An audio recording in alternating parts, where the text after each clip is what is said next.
Hey friends, welcome back. Today I'm sharing a powerful and inspiring story full of surprises. So sit back and enjoy. The invitation came on a Wednesday. It was a fancy black and silver card inviting me to the Hawthorne family reunion in San Francisco. I held it and remembered all the eye rolls, rude comments, and fake smiles from past reunions. My name is Marin Hawthorne, though in the business world I go by Marin Blake. 15 years ago, my family saw me as a disappointment. I was the artsy one who said no to a job at the family company and chose to study hotel management in Portland. To them, I was the black sheep with silly dreams. My phone buzzed. It was my cousin Serena calling. "Marin," she said, sounding way too cheerful. "Hope you got the invite." I did. "Just letting you know this year's event is very high-end. The Celestia Resort is super fancy. You get it, right?" I looked out from my penthouse office in LA, smiling. The Celestia was actually my first five-star resort, but none of the Hawthorns knew that. "Are you saying I don't belong there, Serena?" "Don't be like that," she said sweetly. "We'll have celebrities, tech founders, even senators. You know how important image is." By image, she meant me. She didn't want her rich friends to know her cousin used to work at a hotel front desk. "Who chose the resort?" I asked. "I did," she said proudly. "Dad says I have a gift for luxury. The Celestia is the best place around. I had to use big favors to book it." I nearly laughed. She booked it through my company's website. I approved the reservation myself, at 40% above the regular price. "That must have been tough," I said. "Well, not everyone has my connections," she bragged. "The owner, M. Blake, is private, but their staff was really nice once they heard the name Hawthorne." Of course they were. I told them to treat her like royalty. "Anyway," Serena continued, "maybe next year if you've moved on from that little motel in Silver Lake." That little motel was the start of everything. "Sure, Serena. Maybe next year." The truth? That motel was my first project. It's where I tested all the ideas that helped me build Blake Hospitality Group, a luxury hotel brand that changed the industry. But my family never cared enough to follow my journey. "Something like that," I said. After we hung up, I leaned back in my chair. The city buzzed below my office window. I remembered when I graduated from the University of Oregon with big dreams and no support. "You're going to clean rooms for a living?" my dad had said. "No Hawthorne wears a name tag." But I did. I carried luggage, cleaned bathrooms, dealt with angry guests, and trained new staff. I didn't just want to run hotels, I wanted to change them. So I learned everything from the ground up. For years later, I opened my first hotel in Silver Lake. It sold out every weekend. Now I'm 34 and I own 21 luxury resorts in 5 countries. The Celestia, the reunion venue, is my best property. It's won awards and mixes beautiful design with green technology. Yet somehow, my family thinks I don't belong there. My phone buzzed again. It was my assistant, Marcus. "Need your signature on the reunion contract." Should I bring it up? I smiled and typed back. "No need. I have plans for this one." I opened my laptop and made the final changes. If they thought I didn't belong, they were in for a surprise. I was in charge of every detail. The lighting, the food, the music, even the scent in the lobby. It was time to show them what real power looked like, quiet and classy. I remembered all the little humiliations, sitting at the kids' table in my 20s, being placed next to the valet staff at Serena's wedding. She said I'd feel more at home. Back then, I already owned 9 hotels. They never asked about my life. Only my younger sister, Camille, stayed in touch, though she didn't know the full story either. She called just as I finished the last detail. "Marin," she said gently, "Sarah told me Serena asked you not to come." "I'm really sorry." "Don't be," I said, smiling as I signed the contract. "Actually, can you do me a favor? Make sure everyone arrives at 7 p.m. sharp." Why? "What's going to happen? Let's just say Serena's not the only one with connections at the Celestia." The next 2 weeks flew by.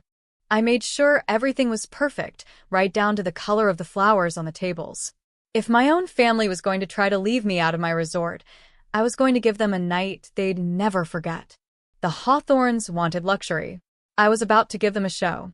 The night before the reunion, I stood quietly in the lobby of the Celestia. My staff was busy polishing the floors until they looked like mirrors. Light from the crystal chandeliers sparkled across the room, showing off every beautiful detail: white stone pillars, soft gold trim, and sea glass touches. Everything looked perfect. Marcus, my assistant, came up next to me with a tablet in hand. "All the plans are confirmed," he said. "The new sign will be revealed at exactly 7:15 p.m. Are you sure you want to do this?" I didn't even pause. I thought about Serena's smug voice, the cold looks from my family over the years. I'm sure. It's not every day I get to welcome my family to a resort I own. I smiled, already imagining the looks on their faces when they found out the truth. The next evening, at exactly 6:45 p.m., I stood in my private suite on the top floor, watching the security cameras as my family arrived. One by one, they came in: fancy clothes, designer bags, expensive watches, everyone trying to impress each other. Serena walked in like a queen in a bright red dress, giving orders like she was running the place. She even posed next to the flower display for pictures. Then my father arrived in his black Bentley, followed by my aunts, uncles, and cousins, people I hadn't seen since they all treated me like the failure of the family. Marcus checked his screen. "Everything's ready," he said. "Staff knows their roles. Want me to alert security?" I shook my head. No need. The Hawthorns care too much about looking classy. They won't cause a scene. I adjusted my custom gray suit. It was Armani, not that any of them would ever guess I could afford that. "Let them settle in," I said with a grin. "This is going to be fun." Downstairs in the ballroom, the reunion was in full swing. People sipped champagne and bragged about their lives. Serena was showing off, talking about how hard it was to book the resort. My dad was chatting with old business friends. My cousins took selfies in front of the hotel's logo, acting like it made them special. At 7:10 p.m., the hotel manager walked up to Serena. "Miss Hawthorne," he said politely, "we have a small issue with your reservation." Serena frowned. "What do you mean?" "I booked this directly with your corporate office." "Yes," he said, "but the owner had some special instructions for tonight." Serena laughed and waved him off. "Please." "I doubt the owner, Blake, even knows we're here." Then the room went quiet as I stepped forward from the back. "Actually," I said calmly, Blake pays very close attention. If you could feel that satisfying moment, make sure to subscribe, because what happens next is unforgettable." Silence filled the room. Every head turned to look at me, the cousin they all ignored, now standing in the middle of the most exclusive resort on the West Coast, dressed in a suit that probably cost more than Serena's purse collection. "Marin?" my father asked, confused. "What are you doing here?" Serena tried to take control again. "She told me I couldn't afford to come," I said, walking closer. She was scared I'd embarrass the family. Serena's face turned bright red. "This is a private event," she snapped. "I'll have security remove you." "No," I said simply. "You won't." Right then, Marcus, standing near the sound booth, pressed a button on his tablet. A huge screen behind the stage lit up. First, the Celestia logo appeared. Then bold words filled the screen. "Owned and operated by Marin Blake, founder and CEO of Blake Hospitality Group." The entire room gasped. Glasses clinked. Somewhere in the back, someone dropped their fork. Serena's champagne glass slipped from her hand and shattered on the marble floor. That can't be real," she stammered. "Want to see my business card?"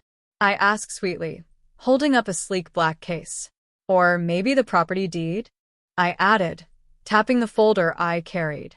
My father stepped forward, his eyes wide, his voice low. "You own this place?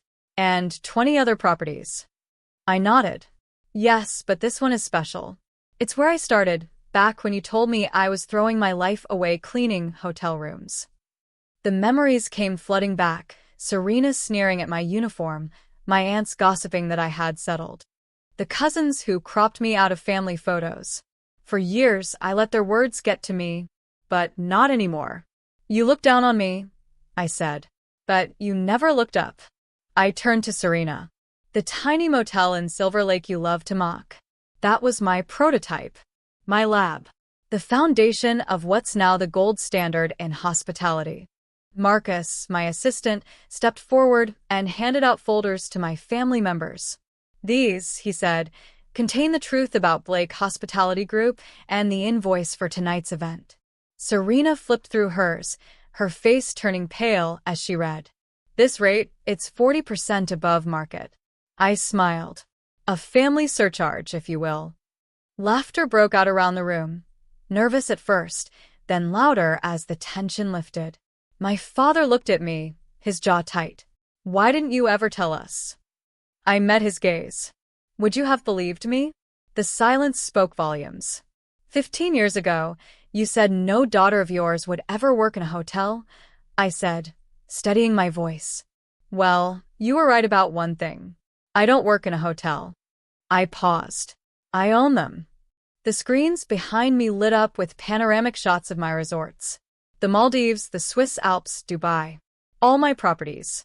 As for tonight, I said smoothly, your reservation hasn't been canceled. You're welcome to stay. I've also arranged a private tour. Time to see what customer service really looks like. Serena took a step forward, trying to recover. Marin, we never meant. I interrupted gently, but firmly. Yes, you did. Every snide joke, every exclusion. I heard it all. I looked around the room. But while you were busy protecting your status, I was building a legacy. Welcome to the Celestia. The room shifted. Oh, and Serena, I added, turning slightly. Your room had to be adjusted last minute. You're now in one of our standard queen rooms. Her face turned bright red. The same room she once mocked me for cleaning. As my family shuffled to their rooms, my father stayed behind. I was wrong, he said quietly, about everything. I looked at him, the man who had once belittled me now uncertain, small. Yes, I replied softly. But do you want to know the best part of owning 21 hotels, Dad? He raised an eyebrow. I've got 21 presidential suites. Take your pick while you figure out how to make things right. A small smile crept onto his face. Where'd you learn to negotiate like that? Probably from starting at the bottom. Something this family never had to do. That night, I stood in my penthouse suite, overlooking the San Francisco skyline. Marcus walked in, folder in hand. Tonight's numbers are in. Your family seems humbled. I laughed. Funny what a little perspective and a room without a view can do. Are you going to tell them? He asked. About Paris? Tokyo. I glanced at the contract on my desk, ready to be signed. Not yet. Let them be surprised. The Celestia was just the beginning. The next chapter was coming soon. I could feel it. In that moment, as I stood there watching the glowing lights of the city below, I felt peace. A quiet, sweet victory. Tomorrow would be another chapter in my family story, and I would be the one to write it. If you've enjoyed watching this journey unfold, hit subscribe. Because next time, it gets even bigger. And the family? They're still learning. If you made it this far, leave a comment. Tell me, what would you have done in my shoes? Would you have stayed silent? Or would you have shown up, just like I did? Let's talk. I read every comment. Your perspective means more than you know. What I've learned. Sometimes the world, and the people in it, won't see you until you build something so undeniable they can't look away. That's okay. Let them doubt you. Let them label you the underdog. Because quietly, consistently, you can rise. And when the day comes, when they walk into a room you own and don't even know it yet, smile. Not because you beat them, but because you never needed their permission to shine. Your worth was never theirs to decide. Build. Dream. Show up. And when you do, I'll be here cheering you on. From the penthouse.